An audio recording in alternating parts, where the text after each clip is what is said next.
Pon más luz en la sala, ¿eh? Sí, sí, sí, sí. Hola, sí.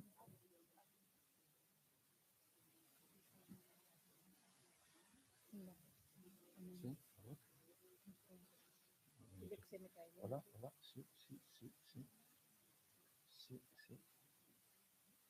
Sí, sí, sí, sí, sí, sí, sí. Eso está viendo ella, ¿cómo pide permiso para esto? Un minuto, ¿eh? Ana. Hola, hola. Hola, hola, hola. En teoría sí que está. En teoría sí que está, ¿eh?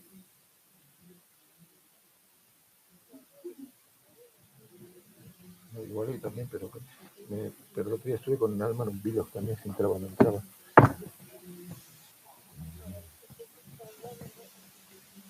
No te preocupes. ¿Cómo te puedo mandar la señal? Hola, hola, hola. No, que ya, Mira a ver si puedes compartir el link. Hola, hola, hola. Hola, hola, hola. Sí, yo creo que sí va a funcionar. Aquí por lo menos. Dile que se meta ahí, porque no se puede Bueno, meter en. Te paso con Patri, ¿eh? Dile que le llamo de mi móvil, se llama de mi móvil. Quédate tu móvil, quédate tu móvil. Porque tú lo necesitas. Te llaman de tu móvil, ¿eh? Del móvil de Patri. A ver,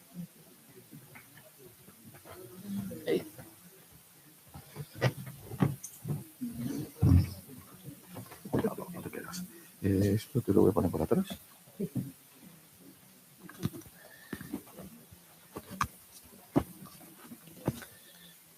Al revés, al revés.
Por llegar a la una,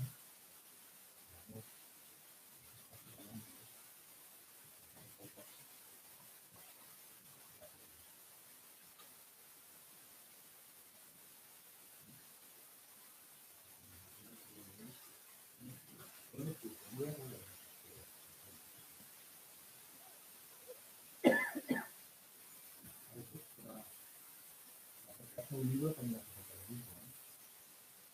Hacemos un libro, como tenemos que pensar en él, a ver si llega al capítulo 2, ¿no? Y el enseño que tengo, es que me dejaré llegar a la segunda parte, ¿no? A veces, para hacer un libro, tenemos que escribir un libro todavía, hemos salido de la teoría,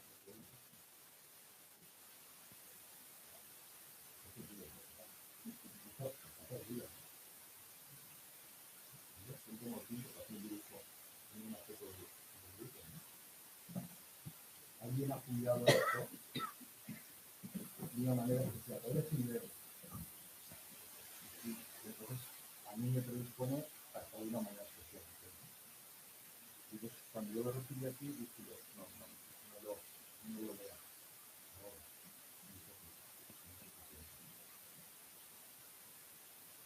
Y bueno, me tomé mi tiempo y busqué un espacio, pero enseguida a salir del libro porque el espacio me apareció.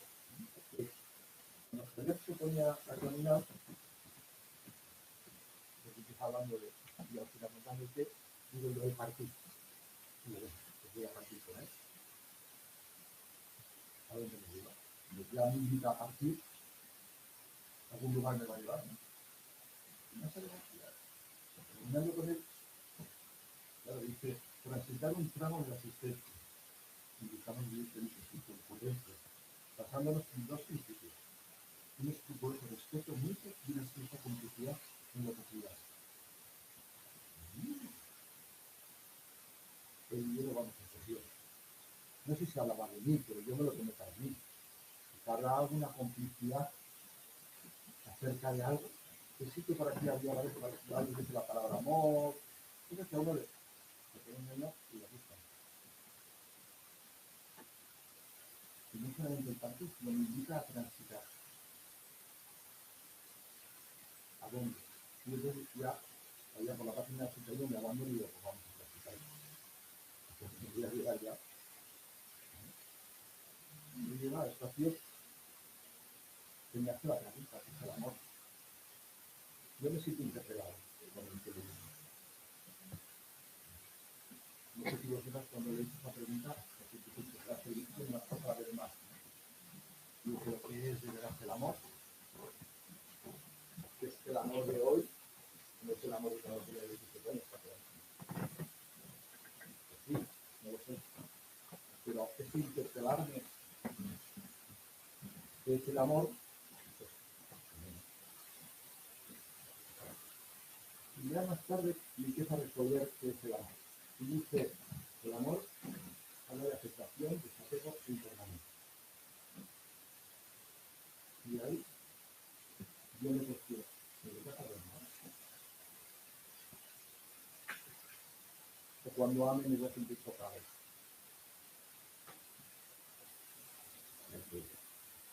Aceptación, bueno, desapego, pero impermanencia, que lo quiero para siempre. ¿Dónde guardo la permanencia? Es una manera de ver el libro, ¿no? Dice, tranquilo. Cualquier persona que diga tu libro, la persona que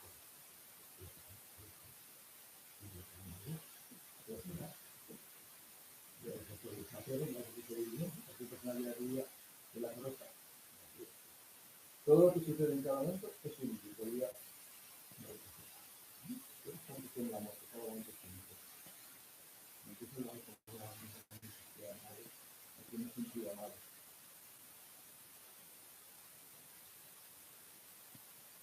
Cuando algo termina, termina. Ya se está jugando. Mucho más allá de que lo que vemos continuamente, como la educativa, como la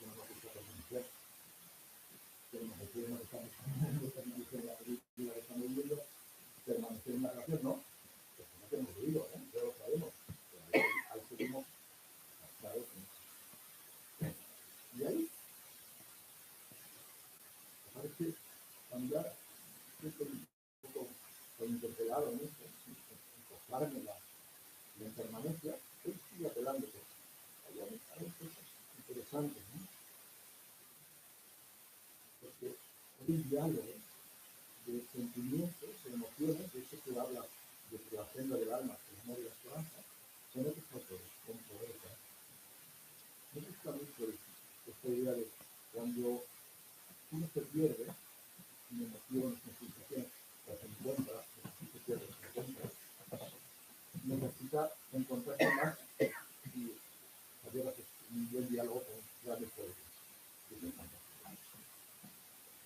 Porque realmente con la presencia solamente está bien, parece que es más que sienten, que sentimos lo mismo que está sucediendo con el cielo.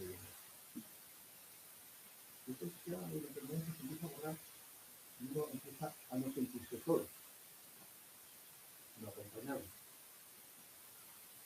Bueno, esa ha sido mi lectura de vida.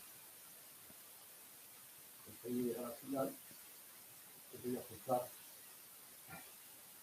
desde luego la esperanza está en la impermanencia, en aceptar la impermanencia, aunque no es eso. Y entonces sea un diálogo entre lo que yo entiendo por amor, mucho más grande que el amor a todo, el amor especial. Siempre es más fácil para el corazón, porque empieza a ser cotidiano. En el libro está muy claro, muy bien explicado, lo cotidiano, la mirada a lo cotidiano.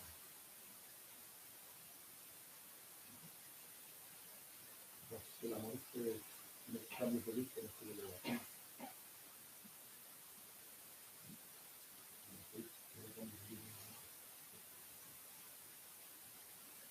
No esa posibilidad de sorprenderme en lo cotidiano. Y eso es la conclusión de la vida. Y cómo podemos sorprender en lo cotidiano. Es en lo cotidiano que vive en esto. Si me abro lo cotidiano, entonces se me olvida.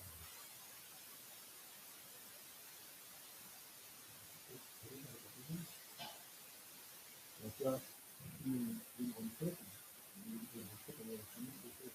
la vida comienza con el libro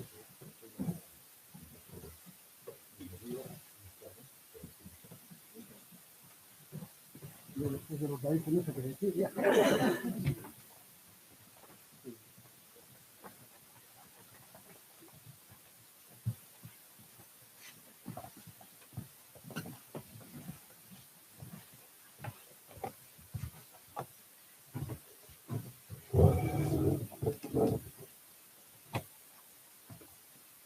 Bueno, pues nada, a ver qué os cuento. Yo creo que ha resumido perfectamente el contenido del libro, pero bueno, me da unos pequeños enfoques. Bueno, sí. La presentación iba a tener dos partes. Una parte un poquito teórica, que sería una especie de prolegómeno de lo que viene después expresado en las diapositivas. Yo y ahora, ¿no? Vale. En realidad el libro surge hace 18 años cuando mi mujer muere en 20 días. Un shock impresionante.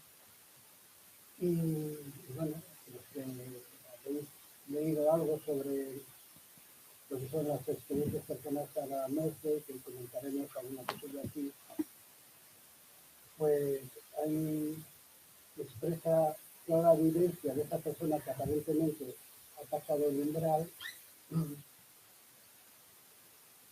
Y alrededor de esto, quizá la primera autora que más llega al corazón de los hombres, que es Elizabeth Kubler-Ross, pues hace una especie de descripción de cuáles son los estados por los que un alma pasa cuando se encuentra ante una situación problemática. Y bueno, es el shock, la ira, pues yo me encuentro con ese problema de repente y dije, esto lo tengo que solucionar de alguna manera. Y claro, acude donde el psicólogo y el psicólogo que tiene su labor que hacer, pero a mí esa explicación no me dio nada. Acudí donde amigos y claro, la compañía es importantísima, pero hay algo que falta. Es en un momento determinado dice, este camino lo puedes hacer yo, con la ayuda de los demás que estén al lado, pero toda la elaboración tiene que ser personal, vivir la propia experiencia del dolor y del tránsito. Y bueno, empecé a elaborar un diario y una serie de reflexiones sobre cómo me sentía yo y cómo decía el sistema que me tenía que sentir. Y claro, ahí entrábamos en contradicción con otras muchas cosas. Y bueno, Vale, a ver si me oye a mí. Hojas y hojas y al final me cago con esto, ¿no? Y pasaba el tiempo y yo seguía ahí en la brecha, hasta que varios amigos míos, algún médico, algún psicólogo, sabían que tienes que sacarlo porque esta experiencia tiene que conocer la gente. Y bueno, al final vi con una persona en Cataluña y la animó definitivamente. ¿Por qué surge ahora? Pues como ha dicho, bueno, surge porque tiene que surgir ahora. Y no hace 6 años. Este es el momento en que realmente este libro ha sufrido los dolores del pacto y creo que es en este preciso momento donde hay tanta incertidumbre y tanto miedo, que es de donde podemos sacar algunas conclusiones, ¿no? Conclusiones personales. ¿Qué diferencia existe con los demás libros que tratan sobre el duelo? Pues que quizá lo que comento siempre, yo en este libro hago striptease emocional. Es decir, vulgarmente en pelotas anímicas, ¿no?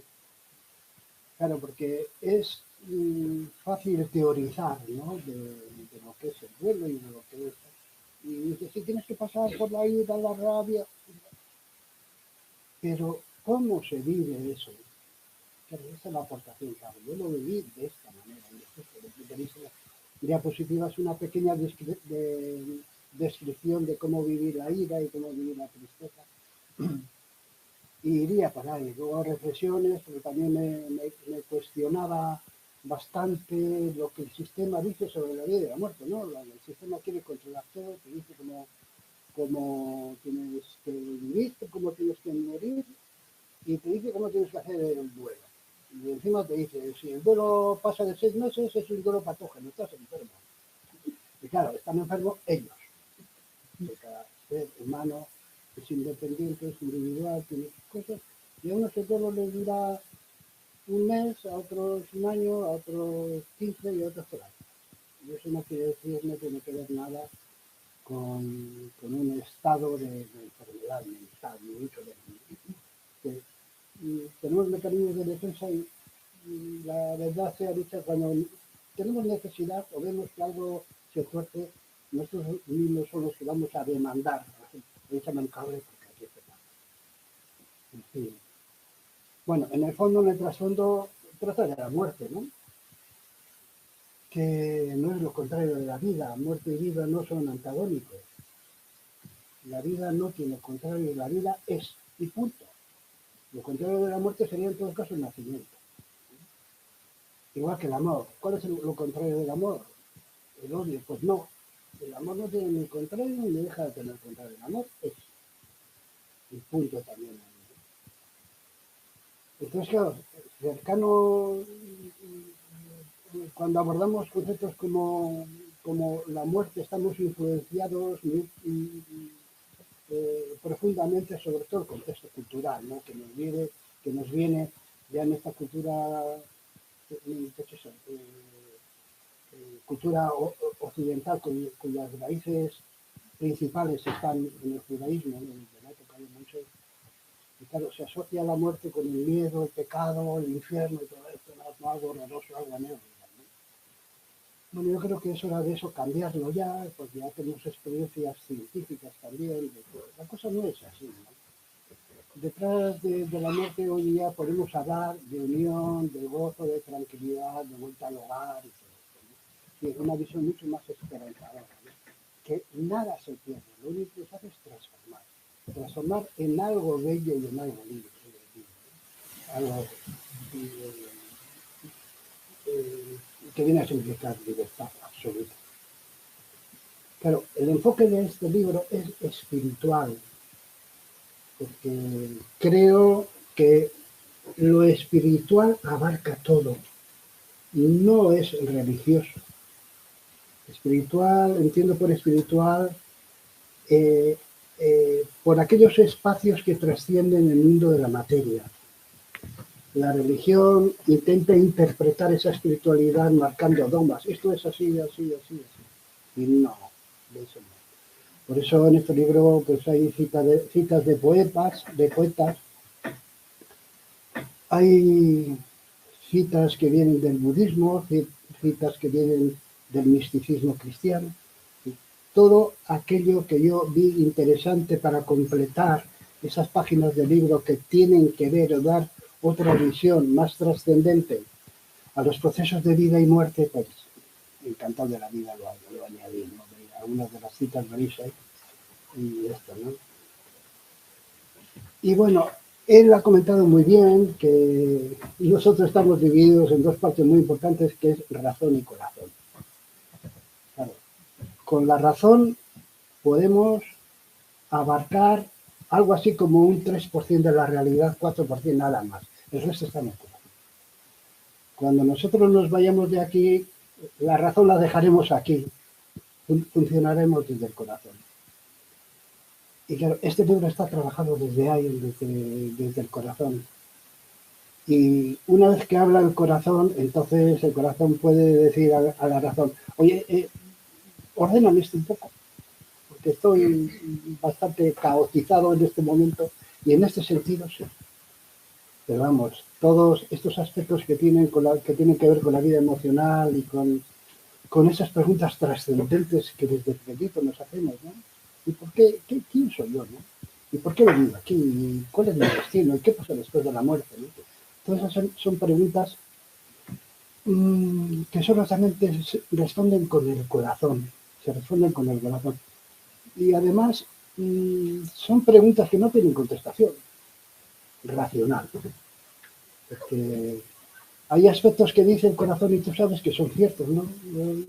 Últimamente suelo decir que tenemos que llegar a experiencias, a evidencias de tal manera que encontremos la objetividad subjetiva.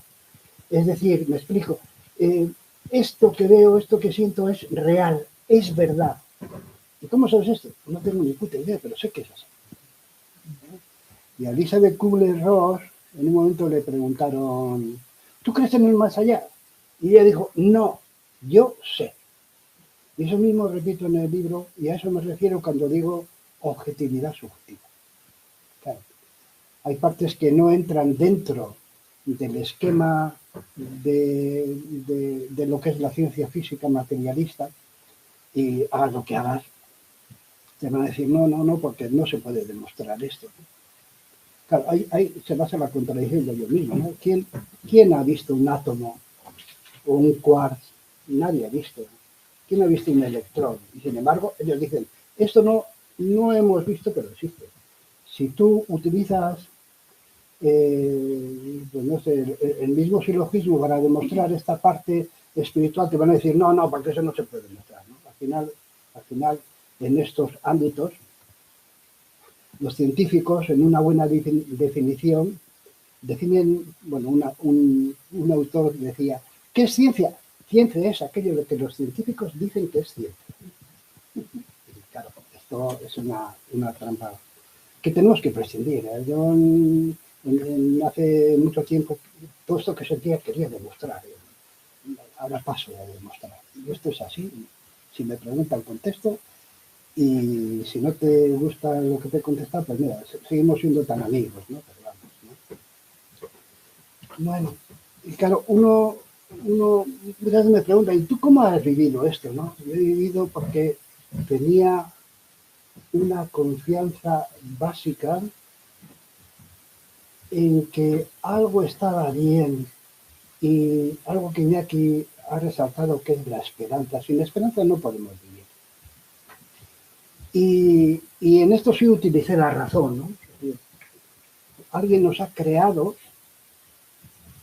y claro, pienso un poquito en mis hijas y digo, joder, mis hijas quiero que sean por lo menos lo que yo soy, o que vamos, que me pasen 7 pisos por lo que yo soy. Digo, pues este creador que nos ha hecho, Dios, ¿para qué nos ha hecho? Para que seamos nosotros Dios, para que le damos la fortuna. Pero es un proceso muy lento, ¿no? Y claro, cuando en circunstancias normales tenemos una persona, un hijo, una hija en este caso, pues tratamos de cuidar, de amar, de proteger. Pues yo creo que el creador hace lo mismo, ¿no? Entonces, hay razones que él tiene que nosotros nos comprendemos, que no cabe duda que estamos protegidos las 24 horas del día. No solamente por ese ser excelso que unos llaman energía, otros llaman, aquí en el País Vasco se llamaba Urchi, Egu, tenía muchas definiciones, Fanguicoa, el Señor de las Alturas también. Pues sí, pasa que hay cosas que no entendemos, ¿no? Pero lo interesante de esto es que podemos entablar en diálogo, un diálogo con ese ser tan excelso que no ni nos imaginamos lo que puede ser. Podemos entablar un diálogo personal, ¿no? Este ser es tan inmenso, y en esto están de acuerdo todas las religiones y todas las escuelas de espiritualidad, que abarca a toda la humanidad, es capaz de comunicarse con toda la humanidad y con cada ser humano en particular. O sea que esto da mucha tranquilidad y mucha esperanza, ¿no? Y cuando estás muy cargado, coges y dices, ahí te mando toda la carga que tú tienes más fuerza que yo. Eso también te da paz. Pero yo creo que en estos momentos tan duros a mí me ayudó muchísimo esa creencia, esa experiencia de que estamos protegidos y estamos, aunque no entendamos lo que pasa, algo hay, ¿no? Porque hay una cosa muy interesante y es que, fijaros, en la naturaleza no hay absurdos, no hay nada que sea absurdo, tiene todo su lógica, ¿no? Como dicen ya los propios científicos, todo efecto tiene su causa. Y claro, pensar que venimos a este mundo a pasar canutas, a tener un montón de dificultades, vivir más bien mal que bien, con toda la problemática que existe alrededor, ya desde que nacemos, la familia, el contexto, la escuela, las manipulaciones, no sé, de la tele, por decir alguna cosa. Y después que pasan unas décadas morenos y se acabó, no tiene ningún sentido. Eso es lo más absurdo que existe. Y eso, que es un proceso natural, la vida y la muerte, en la naturaleza, como os he dicho, no existe nada absurdo, es un proceso natural que tiene un sentido, un después, que por lo que sabemos es un después de amor, de paz, de alegría y de vuelta al entorno, de vuelta a la familia y de vuelta al contacto, ¿no? Aparte de que de ese posible contacto con ese ser espiritual estrecho, también hay tenemos algún apunte de la física cuántica como todos estamos unidos y todos estamos unidos no solamente en este espacio, estamos unidos con los que vivimos en este espacio tridimensional y con los que han traspasado ya el umbral, ¿no? O sea, en la frontera es muy pequeñita, muy vieja, casi les podemos tocar con la mano, ¿no? Como decía el sabio de Hipona, San Agustín, decía, no los vemos, pero están, ¿no? Y a veces los que habéis tenido experiencias con la pérdida de algún ser querido, ellos hacen valer su presencia para decirnos, por aquí usted está, por medio de sueños, cuento algunos en el libro y bueno, sensaciones, hace que haya uno aquí, o una sensación de euforia, la verdad y todo eso, ¿no? Claro, para vivir esto desde la textura tenemos un problema, que es el problema principal en nuestras creencias, ¿no? Sí, creemos que nuestra forma de pensar es la única y la verdadera y esto no es así. Aquí hay tantas realidades como personas que estamos aquí. Claro, ya lo transgeneracional, lo que viene de los ancestros, han marcado una pauta de comportamiento, la familia también, la escuela, el entorno, las formas, pensamiento que nos abordan continuamente. Claro, eso nos hace que tengamos una visión de la realidad. Y claro, normalmente estas visiones son bastante dogmáticas. Esto se suele ver bastante bien en el campo político, ¿no? Y no, si no somos capaces de flexibilizar nuestra mente y decir, bueno, esta es mi realidad, y bueno, lo que decían, lo digo en el libro también, ¿no? Hay una pauta para vivir con tranquilidad que es observar las cosas sin juzgar y sin culpabilizar y sobre todo sin culpabilizarte a ti mismo. Bueno, esto sería una especie de preámbulo de las diapositivas que voy a mostrar ahora y que hago una pequeña síntesis de este libro, ¿no? De que, por cierto, esta primera diapositiva resuena mucho con el tipo de actividades que se hacen en este punto, ¿no? Que parten desde el corazón y bueno, hay un trasfondo de amor, que es una palabra bastante mal utilizada en lo que es el amor. Intento definir y con intento definir digo, hasta aquí he llegado, ya no puedo más porque es indefinible, ¿no? Lo que es el amor. Pero ahora se habla mucho de amor incondicional y todo esto y entonces me da escalofrío. El amor incondicional es el que puede tener Dios, una deidad para eso. Pero nosotros tenemos mucha mochila de cosas, ¿no? A veces intentamos, sí, con todo el buen corazón, pero llegar al amor incondicional es un proceso muy largo, muy largo. Está bien, ¿eh? Como objetivo. Bueno, pues nada, voy a poner una diapositiva y esta es la portada del libro, por la senda del alma, el amor y la esperanza.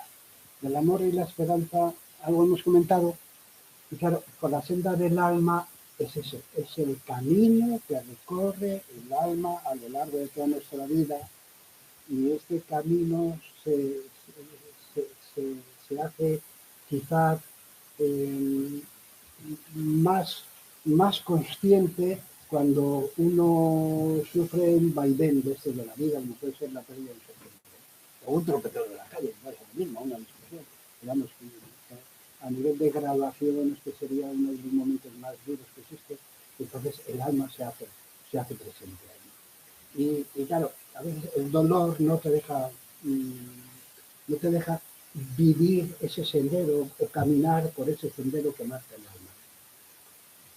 Y el alma siempre nos va a marcar la pauta o cuando hay una especie de bifurcación, coger el sendero de la izquierda y de la derecha. Pero al final el alma es muy cabezona y nos lleva por donde la quiere. Nos hace pasar camitas, pero esto es muy interesante. Sí.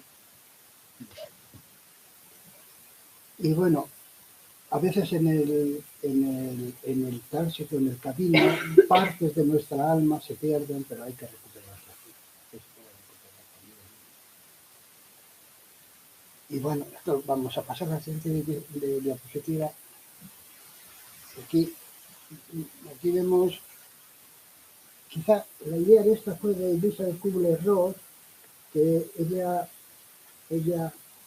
cuando termina la carrera y hace una excursión por Alemania y por Polonia, donde estaban los campos de concentración, se dio cuenta de que en esos campos de concentración donde estaban los niños había mariposas dibujadas. Y se iba a otro campo de concentración que distaba 300 kilómetros del primero y donde estaban los niños, mariposas dibujadas. Y para ella fue un símbolo de transformación.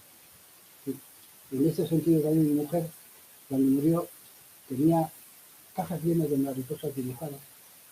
Y cuando ella era profesora, y a los niños, cuando empezaba el curso, les hacía el cartelito con el nombre y una mariposa.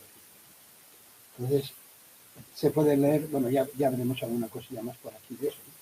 Pues claro, en este hay, en este, claro, tiene poca pila. Bueno, ahí se ven los gusanitos y las mariposas, ¿no? Esta sería la frontera de la vida.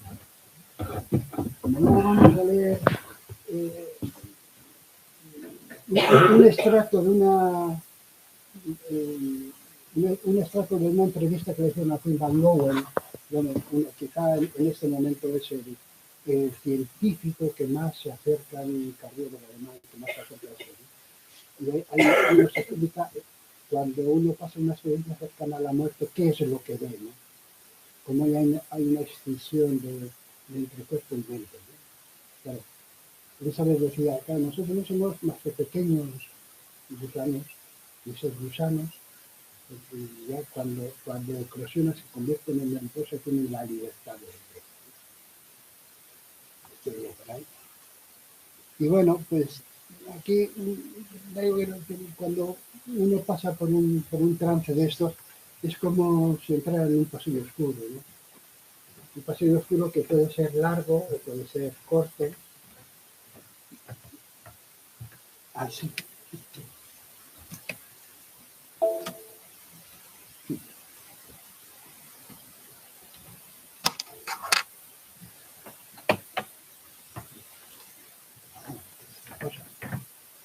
Sí. Un pasillo oscuro puede ser largo o es corto, pero ese pasillo hay que pasarlo sí. Y ahí entran todos los estadios estos que vamos a comentar, y del shock, la tristeza, el odio, la rabia, que todo eso hay que expresar. Y después se abre una puerta, termina el pasillo y ya no eres el mismo. Hay una parte de tu vida que terminó, hay una vuelta en el giro espiritual de tu vivencia y ya eres otra cosa. Siempre que este proceso se haga bien y siempre que uno es capaz de vivir y de sentir el dolor, no huir de él, mirar al dolor y decir gracias porque gracias a ti voy a aprender y gracias a ti que te has sido por todo lo que me has enseñado y por todo lo que esto va a suponer en el resto de mi vida o en el resto de mi vida, ¿no? Claro, ya la persona de alguna manera es transformada, ¿no? Es transmutada. Cuando se hace bien, ¿no? Pero claro, cuando tú sientes el dolor que es muy especial, eh, muchas veces lo que haces es entregarte a adicciones como una forma de escapar de ese intenso dolor que tienes internamente, que en el fondo no es más que una manifestación de un amor que existe dentro de ti. Esta es una de las leyes de la propia evolución, que los procesos de vida hay que vivirlos, porque si no los vives, si tienes que tomar anfetamina o te conviertes en un alcohólico, o qué sé yo, te haces hincha de lavaderos, porque vas a buscar un núcleo que te acoja para escaparte de ti mismo, eso no vale. Te vale en un momento, pero dentro de 2, 3, 4 o 10 años, ese proceso volverá. Tienes que pasar sí o sí. Vale, pues este es el estrella del pasillo oscuro. Esto tenemos que tener en cuenta, allí donde estemos, siempre estamos acompañados, nunca estamos solos. Y nos acompaña la luz. Nos acompaña la luz y en otra acepción más profunda, nosotros mismos somos luz. Pero a veces nos valoramos tan poco que creemos que somos una especie de hormiga y permitimos a todos que nos pisen, que nos experiencia de la vida. Pero bueno, yo creo que en esto nos tenemos que sentir orgullosos, porque nunca mejor dicho, de que somos hijos de lo alto, hijos de algo grande, y tenemos una dignidad divina, ¿no? Y eso siempre va aparejado a la luz. Pero claro, alrededor nuestro hay muchísima luz, aquí estamos no sé cuántos, 30 que vemos, pero Los que no vemos ni os podéis imaginar, ¿no? Y hay mucha gente. Y muchas de las personas, los seres queridos que os han dejado, dejadnos, os han dicho, hasta luego Lucas, que te espero y voy a estar al lado tuyo, ellos están aquí presentes ahora también, simplemente por un efecto de resonancia, ¿no? Estamos hablando de vosotros, y yo digo, a ver lo que hacemos, no dudéis que aquí hay mucha gente. Y por eso la luz siempre que os veis un poquito bajos, somos luz y la luz nos acompaña. Y aquí están todo lo que dicen en todas las culturas, los espíritus de la naturaleza, los ángeles para los que sean de esta cultura, o todas las que están. Bueno, si digo muchas horas no me hagáis caso, si no resuena nada. Mira, aquí empieza la historia. El primer camino de Santiago que hice en bici. Tenía unas ganas tremendas de hacer el camino de Santiago solo, y lo voy a hacer en bici. Esta banderita que veis aquí, esa banderita que veis a la izquierda de la bici, me la hice el camino de Santiago. Y quería hacer el camino de Santiago para vivirlo. Y quería hacer solo porque el camino de Santiago tiene que hacer dos. Tú, persona física, y tú, yo interior.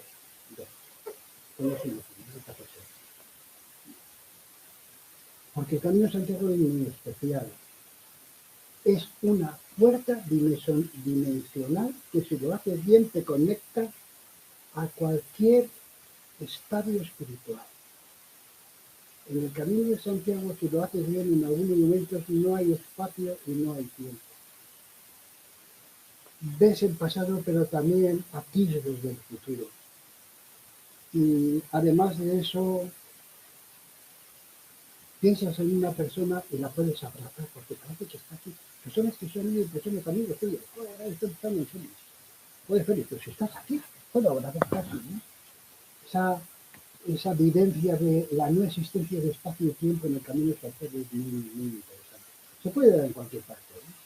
Pero sobre todo donde hay lugares sagrados, antiguos ermitas románicos, tiene Estíbaliz, también que es una preciosidad. Hay un espacio sagrado donde también desaparece. Claro, si vas a hacer el Camino de Santiago para batir un récord, a ver cuánto, en vez de 30 días para llegar en 20, pues no. Tienes que ir tranquilo, ahora me paro, ahora sigo. Pues yo fui con ese espíritu y esto, ¿no? Quizá fui a ver qué escuchaba, a ver qué sentía, abierto a todo, sin ninguna idea preconcebida. Y cuando vas con esta apertura, con este vacío, porque el vacío no existe, en el vacío está toda la información del universo, está toda la energía del universo. Pasa que nosotros desde ese vacío podemos seleccionar aquella parte de información que te interesa. Y claro, ahí empecé a sentir ciertos presagios. Había momentos al atardecer que decía, algo va a pasar. Al anochecer me llamaba por teléfono, hablaba con mi mujer, estaba bien y yo me tranquilizaba. Pero al día siguiente, otra vez la misma sensación, ¿no? Claro, esto se cumplió 6 años después.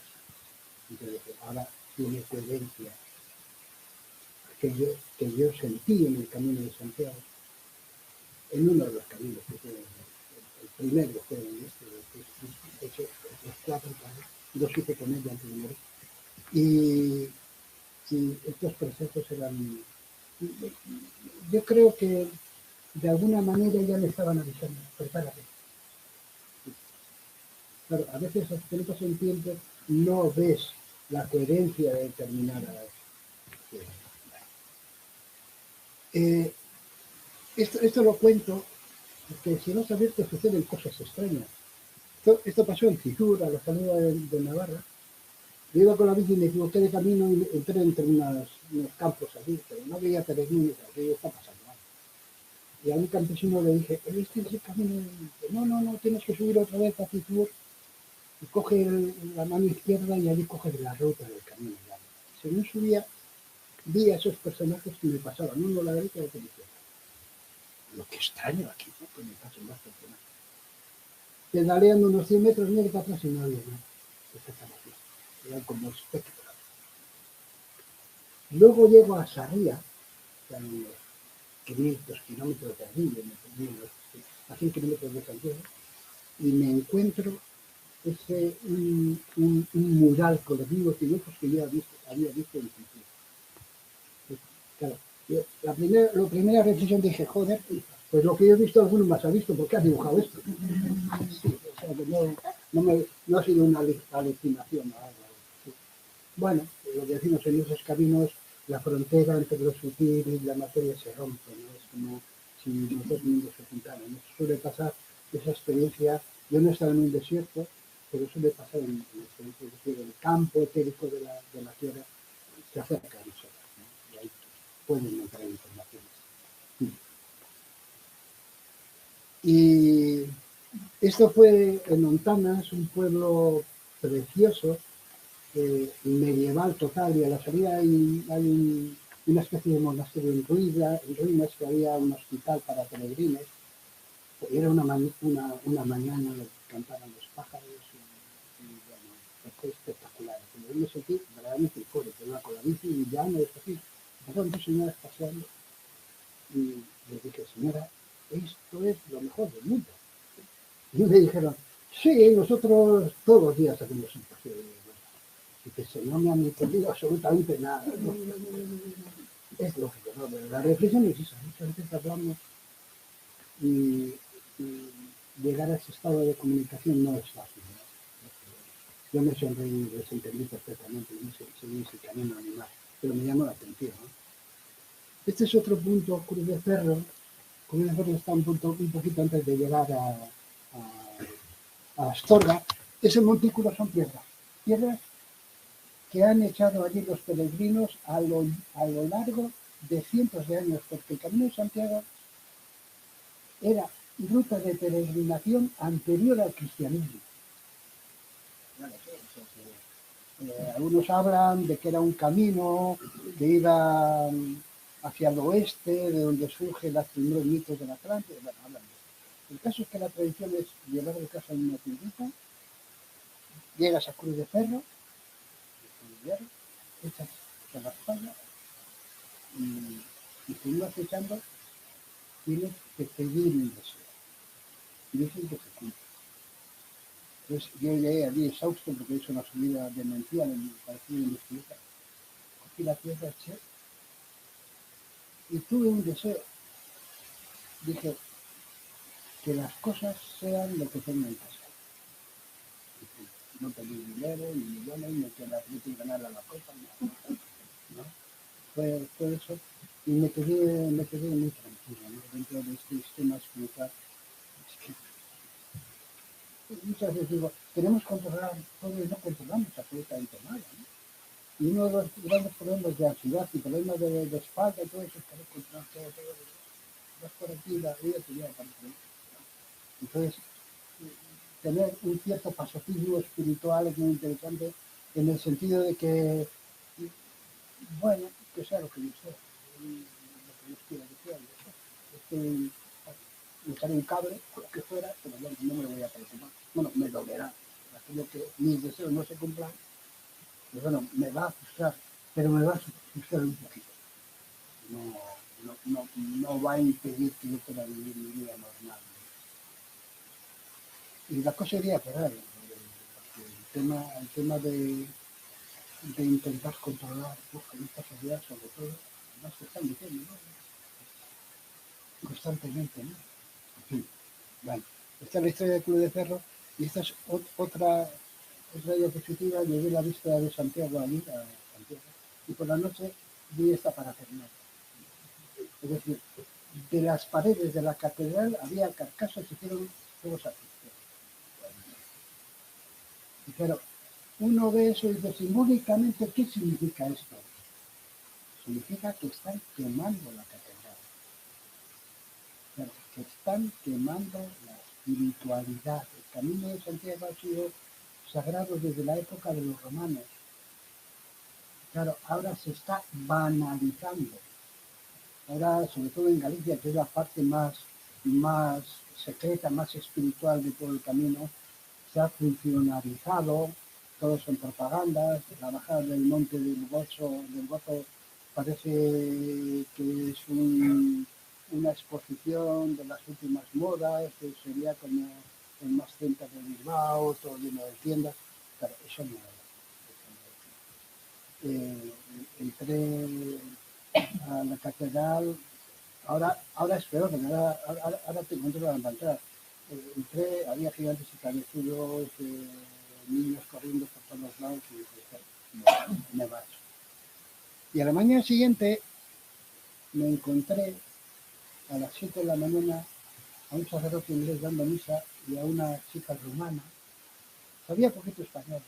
Vamos, el saludo del camino es buen camino. Y dices, bueno, ¿qué tal está? No, buen camino. Nos entendemos todos, ¿no? Y esta chica rumana había estado 2 etapas con nosotros.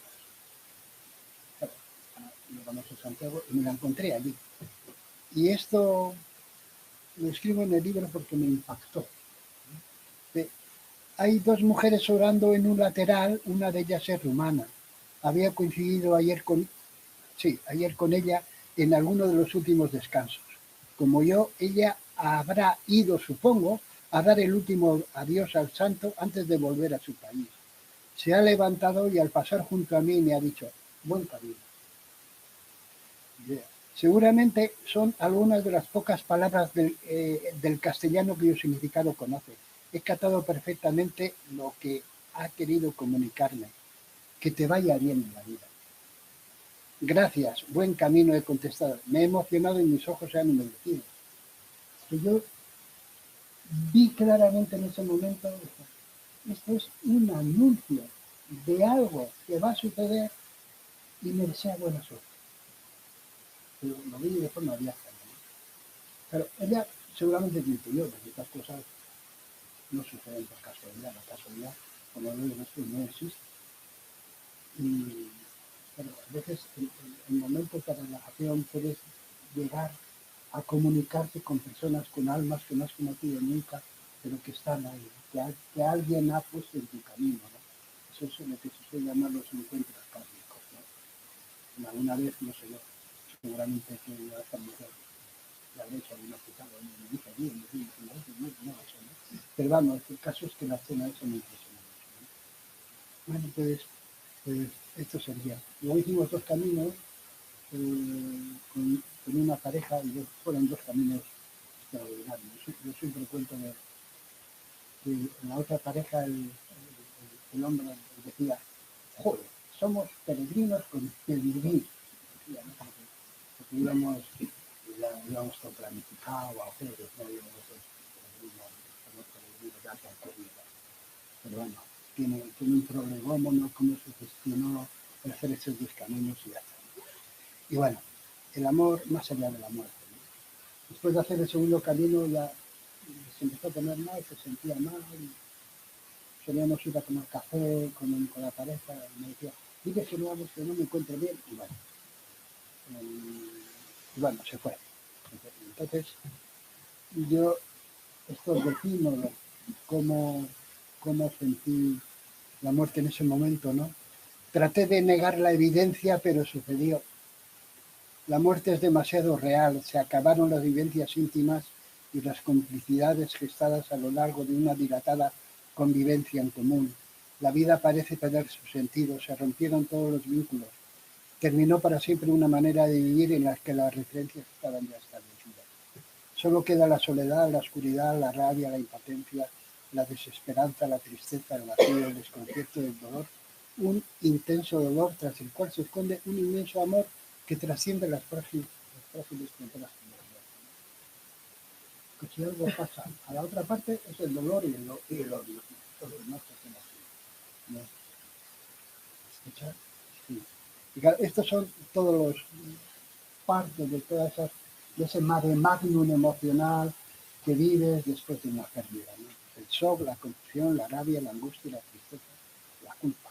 Quizá lo peor es la culpa. Y no somos culpables de nada, ¿no? O sea, que cuando tengáis ataques de culpa, mirarle a la cara y decirle, yo no soy eso, soy algo más grande que la culpa. Y eso, en la culpa lo mismo, hay que mirarla y sin más, con tranquilidad y sin enjuiciar y sin enjuiciar, ¿no? Bueno, y ahí os pongo cómo viví la ira, son pequeños fascículos, ¿no? Unos pequeños extractos del diario, del libro, ¿no? Y estos no. Eh, Me levanté un día, me senté, claro, desde la ventana se veían los montes y todo, el día diáfano, y estaba especial, ¿no? Y digo, no, ya no veo la montaña,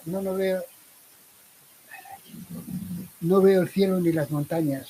Frunzo el ceño y aprieto los dientes, respiro agitadamente, no entiendo nada. He comenzado a golpear airadamente los cojines del sofá una y otra vez hasta el agotamiento. Estoy realmente furioso y rabioso. Dios, ¿por qué? ¿Por qué? ¿Por qué? No tengo fuerzas y lloro amargamente. Me he tranquilizado. Es un verdadero ataque de ira y de rabia, ¿no? Y la tristeza, dos ejemplos, ¿no? Han pasado unos meses desde que ella se fue, hoy me he levantado sumido en una profunda tristeza, la apatía es total, me cuesta vivir, ¿tiene sentido la vida? He llamado a Esther, que era una compañera, a fin de que me prepare algunas esencias florales para temperar mi estado de ánimo. Le digo que en realidad ni he aceptado ni he asumido la muerte de Monse, ¿no? Me dice que deje de utilizar la cabeza y que recurra al corazón aceptando la realidad de que esa es la vía para recuperar el sentido de la vida, ¿no? Y sí, es verdad, Benito, la razón constantemente quiere buscar explicaciones a lo que pasa.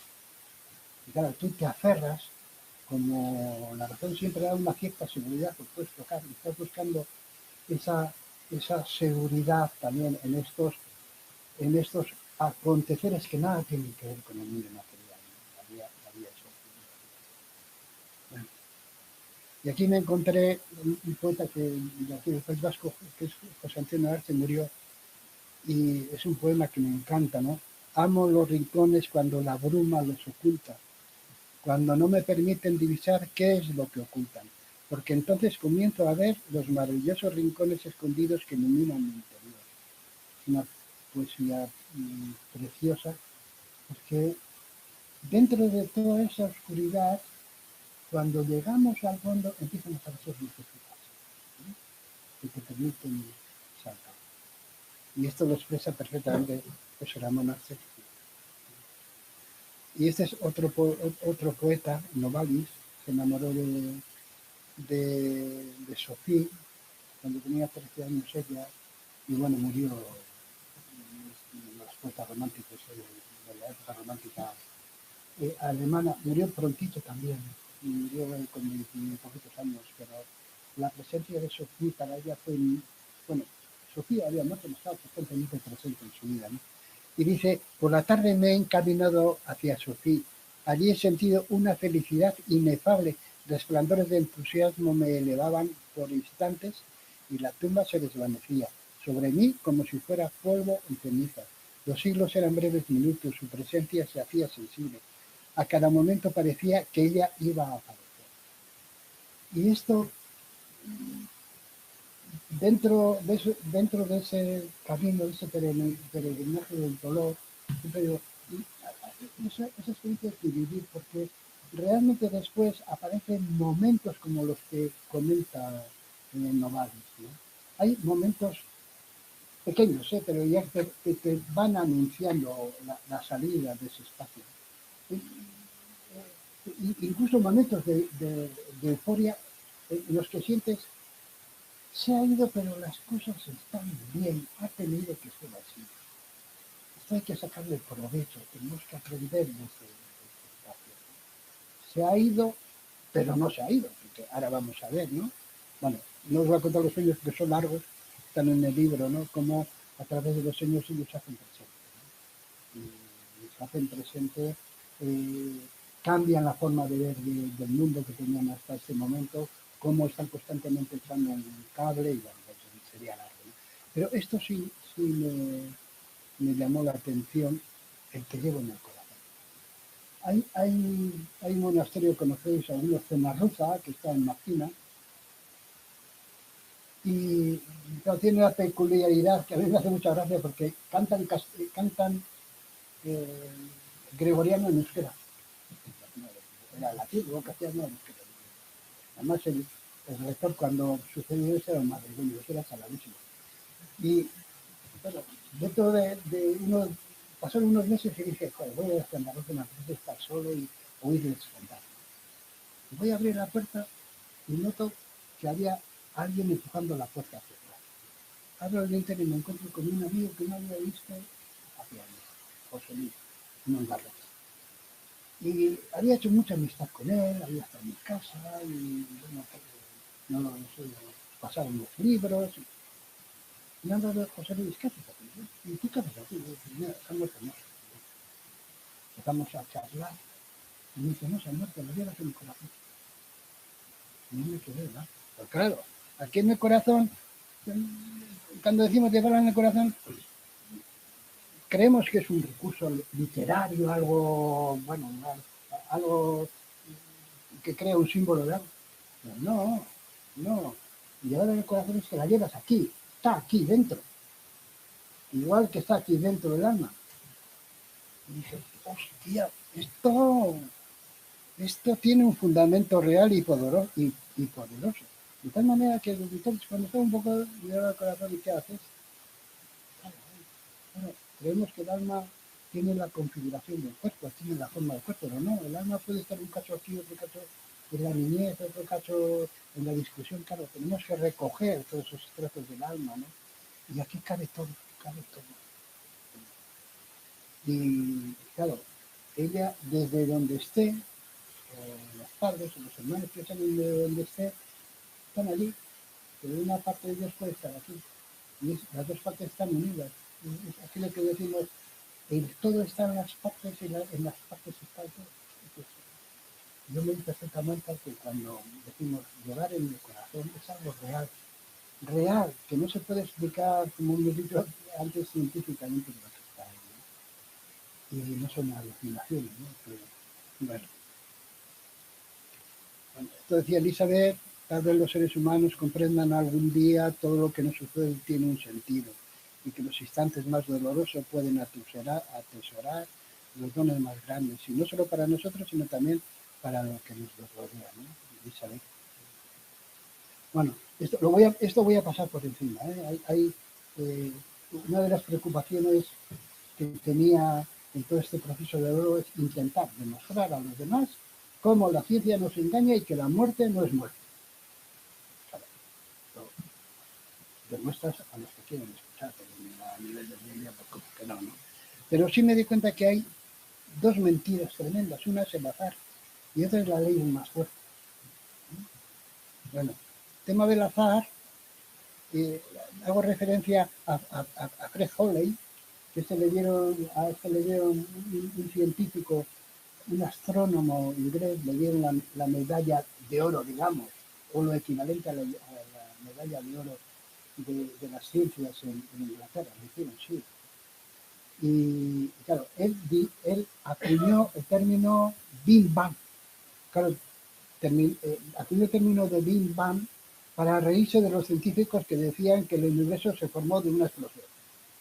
Bueno, pues él dice, se lo ocurre y dice, voy a ver si esto que dicen los científicos es verdad, ¿no? Si existe el azar. Se juntó con una serie de colegas también, de científicos, y una de las muchas cosas que dice, ¿no? La probabilidad que una sola proteína de nuestro organismo se haya desarrollado debido al azar de manera fortuita es una entre 50 trillones. O sea que es imposible. Bueno, y esto, que lo he visto por ahí, ¿no? Se calcula que en el universo que podemos contemplar está compuesto por 100.000 millones de galaxias, y estas suponen algo así como el 4% de las existentes. Miles y miles de millones de soles con sus respectivos sistemas danzando los más perfectos valses en un inconmensurable escenario donde no existe la más mínima concesión a la improvisación. Habrá sido el azar o la casualidad que nos ha formado. Y mi madre, que no era científica, de pequeña nos cantaba: el reloj lo hizo el relojero y el mundo lo hizo Dios. No hay reloj sin relojero y no hay mundo sin creador. Ciencia pura. Y no tenía estudios, era malo caso. No se refiere a eso. Bueno,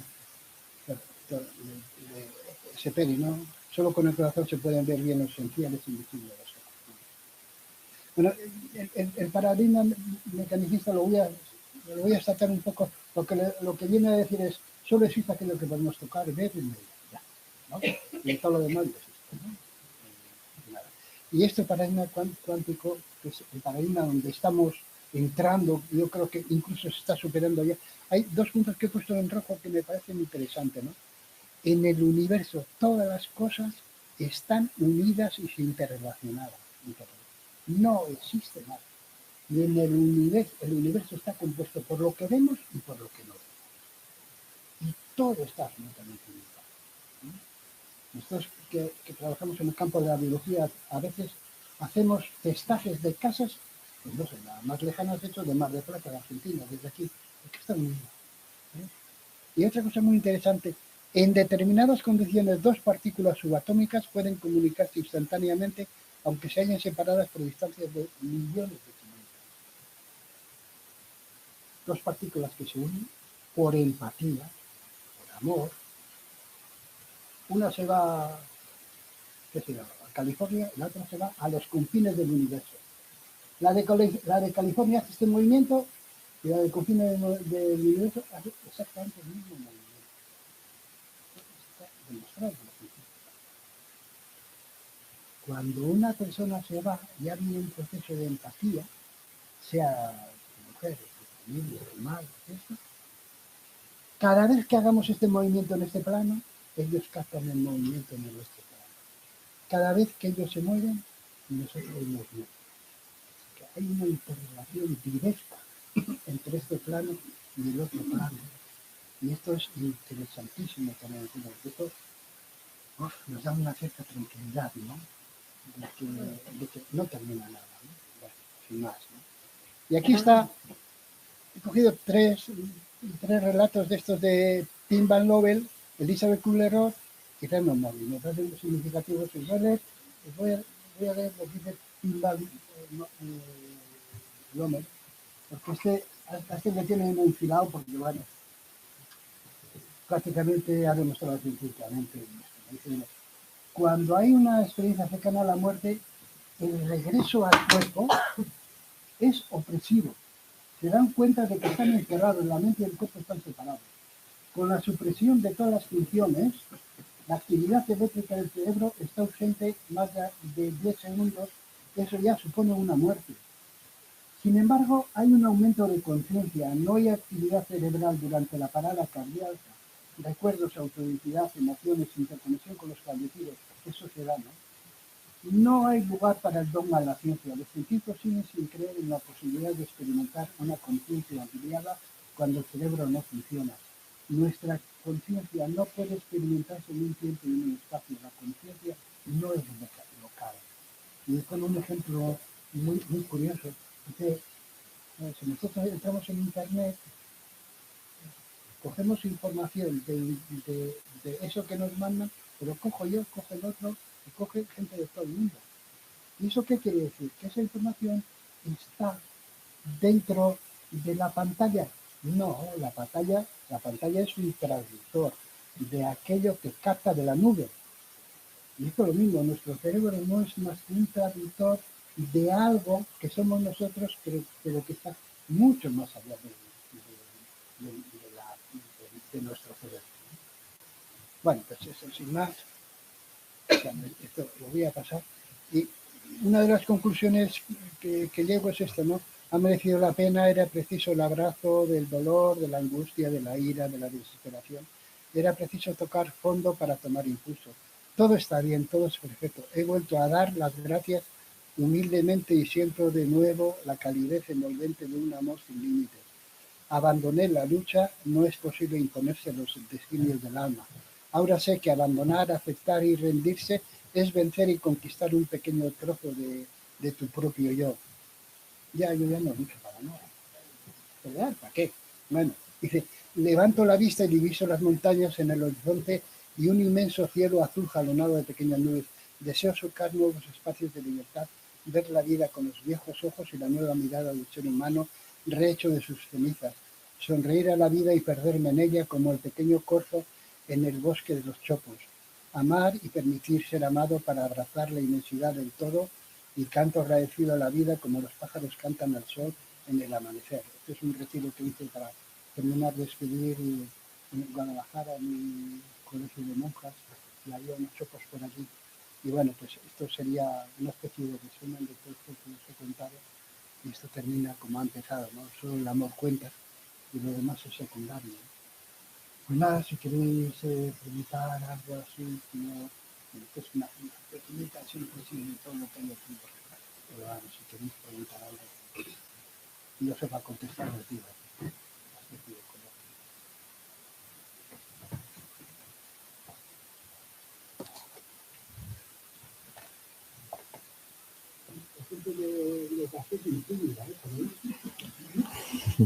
Bueno, están pensando o están sintiendo. Están pensando o sintiendo.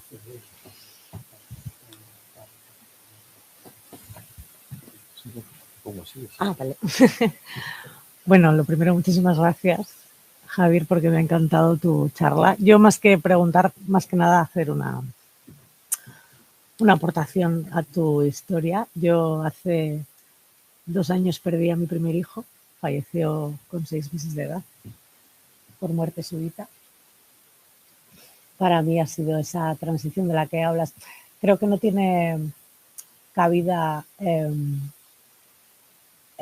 al final el hecho de que sea un bebé, ¿no? Un niño, como que a la gente le es un rechazo mucho mayor, ¿no? Es como, no puede ser, ¿no? Cuando esperas vida, que te encuentres muerte y desde luego que muera un hijo antes que un padre, ¿no? Es algo como que nos da, como nos toca muy dentro. Y yo una de las cosas que hago cuando hablo de esto con la gente que, bueno, día a día transformando mi duelo, porque yo sigo en duelo a pesar de eso, creo que todos somos hijos de alguien, ¿no?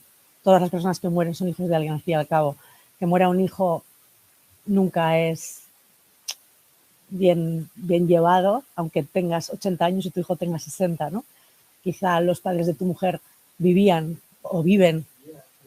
cuando perdieron a su hija y es exactamente igual de doloroso que estoy convencida, vamos, ¿no? Lo que pasa es que creo que tampoco tiene niveles. Pero bueno, lo que quería comentar es que para mí la gran diferencia en lo que estoy transitando ahora es diferenciar el por qué al para qué, ¿no? Esto que me ha pasado, esto que nos está pasando y esto que nos va a seguir pasando el resto de nuestra vida, tiene que tener un para qué, un aprendizaje y creo que soy responsable. Y de hecho ahora, bueno, pues gracias a mi forma de atravesarlo y de enfrentarme a ello, me hace ahora estar acompañando a otras mamás que han perdido a sus hijos en las mismas circunstancias y que también están en ese punto de shock. Creo que cada persona, lo que tú dices, tiene un proceso diferente, que todos, hay cosas que me comentan otras mamás que están viviendo en ese momento, ¿no? Y me dicen, esto es normal, esto que estoy viviendo es lógico, y digo, es normal porque lo estás viviendo. O sea, da igual que yo no lo haya vivido así o que para mí fuese todo lo contrario, ¿no? Si lo estás viviendo es porque lo necesitas vivir y ya está. Entonces, bueno, quería simplemente matizar que cada proceso es distinto, que no existe para mí un final en este sentido. O sea, no existe un final de duelo, sino simplemente es aprender a vivir con ello, aprender a transitar y a entender que, bueno, a mí ahora, después con mi segundo hijo, ha sido, porque encima yo me quedé embarazada un mes después de fallecer mi primer hijo y fue como un embarazo en duelo y fue con mucho miedo, ¿no? Y para mí el trabajo más heavy ha sido dejar ese miedo que me acompañe, pero que no me manipule, ¿no? Y bueno, y ahí sigo.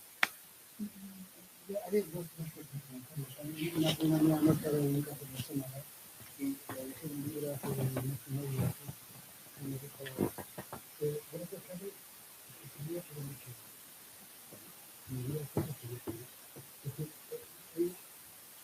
Pero es que estoy consciente de que también existe la terminalidad. No se habla nunca, sería una parte de comentarios y otra parte de comentarios bueno, eso solo. Otra parte del comentario es que parte del para qué y todo ese mundo de toda la necesidad que siempre para la humanidad. Y luego, la tercera definición sería que tenemos la prioridad a renunciar a comprender.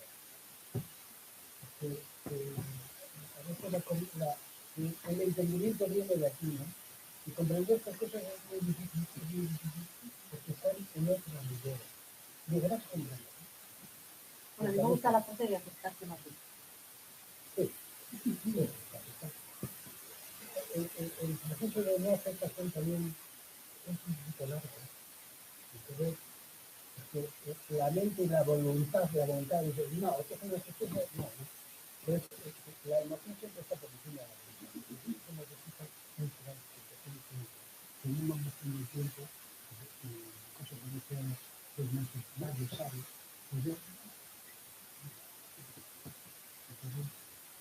Pero bueno, si te quiere para algo, no sé. Hay una cosa que me decía mi mamá, que ha sido otra de las niñas que me ha acompañado en mi momento, que me decía, me ha encantado porque creo que para muestra que a su argumentación es que hay que dejar de pensar con la mente y empezar a pensar un poquito más con la mente. Y yo intento que Bueno, ¿alguien más? ¿Quiere?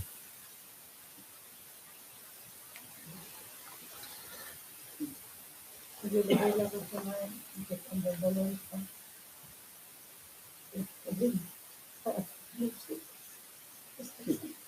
sí, es un recurso válido.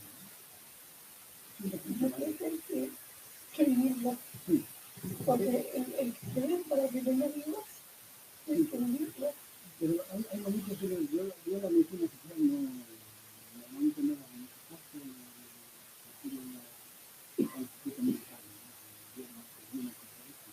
pero yo conozco que hay momentos que son entonces, cuando el mayor pasa ciertos umbrales y no tiene solución de la niña, y no tiene medicinas culpables, estar manos de un fármaco, hay que poner medida.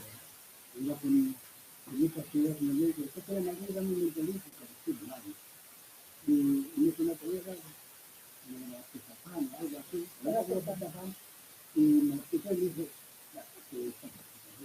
no es una enfermedad que se llama angustia. Pero eso es normal. Entonces, hombre, yo digo que el día de pero si eso sí que no resulta el dicho que no.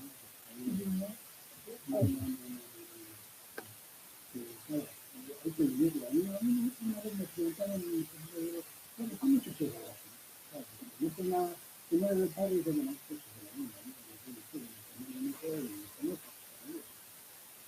y le dije, mira, si yo me voy a elegir quitar ese dolor o cortar la pierna y diría, córtame la pierna.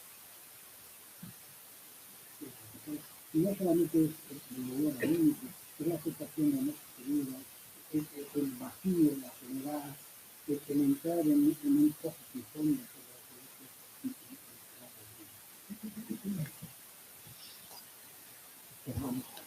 Esto es como que se nos hace de arriba para que aprendamos. Sí, yo también, en el barrio no podía ni saber.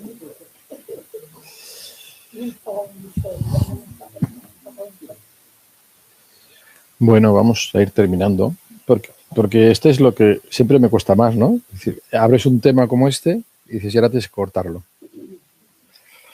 Pero hay que hacerlo. Hay que hacerlo por respeto a los que os habéis marcado un horario, por los compromisos que tengáis y así no estamos con la ansiedad de...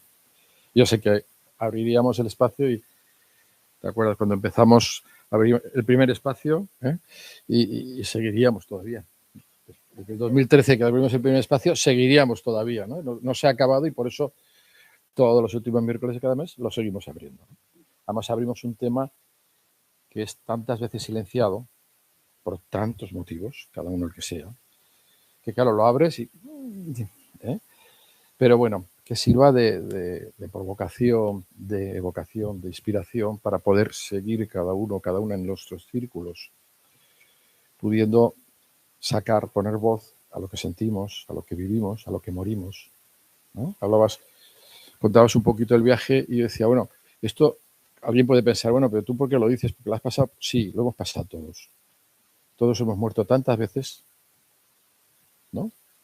Yo te iba siguiendo y me iba viendo distintas etapas de mi vida, distintas etapas donde está la oscuridad y donde ves la luz, donde está cada uno de los pasos que has ido contando, ¿eh? Por lo cual, el único aprendizaje que se me ocurre es vivir lo más consciente posible, porque así moriré lo más consciente posible. Y otra cosa que no lo hice, que no lo había dicho, ¿no? El pasarlo bien en la vida, el disfrutar, es una exigencia del crecimiento espiritual. Eso es espiritualidad. Eso no tiene sentido. Eso parece que es un pecado mental, ¿no? Pero no debe, el pasar bien no significa estar borracho. Bueno, es que ricasco. Hemos tenido modelos, aún no quieren morar. Muchísimas gracias. Que estéis bien. Vale, que estéis muy bien. Gracias.